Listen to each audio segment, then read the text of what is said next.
Is there anybody else who goes to social events or family dinners and you go there even though you know there's going to be a narcissist there who's going to be hogging all the time and hogging all the conversation and making it all about them? If they're an extroverted narcissist, if they're a covert narcissist, they're going to be whining and complaining and wanting attention, and their life sucks, and on and on and on and on.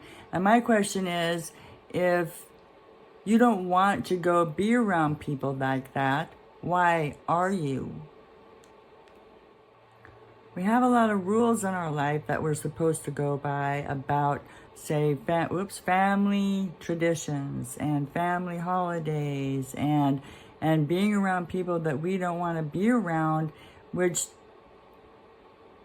kind of forces you to build up some social skills so that it's easier to be able to cope with that. But what happened if you didn't have to do that at all?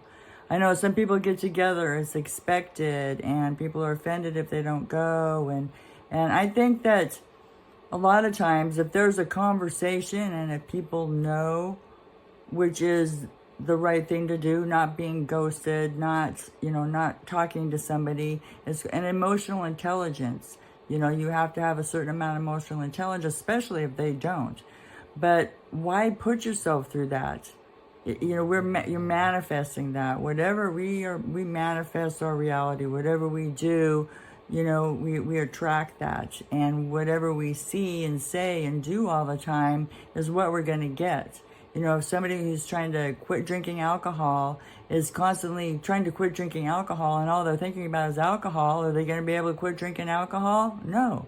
And so when we get on these thought patterns, it kind of forces us into a direction that we don't want to go. And I am single and I live alone. And so I have had the advantage over the past several years to be able to really get to know the world around me, get to know myself a little bit. That's a real tough one to do. But if you don't like to go and be around people and do things like that, then don't go.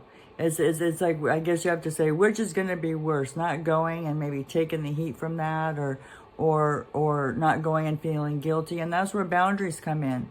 Because if you have a boundary and you say, for example, no, I don't like Uncle Frank because, and I don't like Uncle Frank because, and I don't like Uncle Frank because, and that's why I'm not going. And end of story. You have to be confident when you set up your boundaries like that, because I think part of it is that being self-conscious and not wanting to hurt people's feelings and all that. But you have to pick sometime between yourself and them. You're going to have to pick. And so I just encourage you not to go and do things that you don't want to do. It's like an expectation. And I haven't learned, like I said, I've been able to learn things like this because I don't have anybody around telling me what to do or making suggestions. It's not all, great. Sometimes I would like the advice, but it's something that you have to learn to do and set your boundaries and figure out how to do it, because you don't have to. You don't have to go see people that you don't want to see. If you work with people that are like that, then remember, once you want something bad enough, or not want something bad enough, but once you can visualize and see yourself, once you're manifesting yourself into a different situation, learn how to do it and get out of whatever situation in, so you don't have to be around the people who upset you or abuse you or whatever's going on. You don't have to do it. You just don't. If you like this video, like and subscribe, and I'll catch you next time.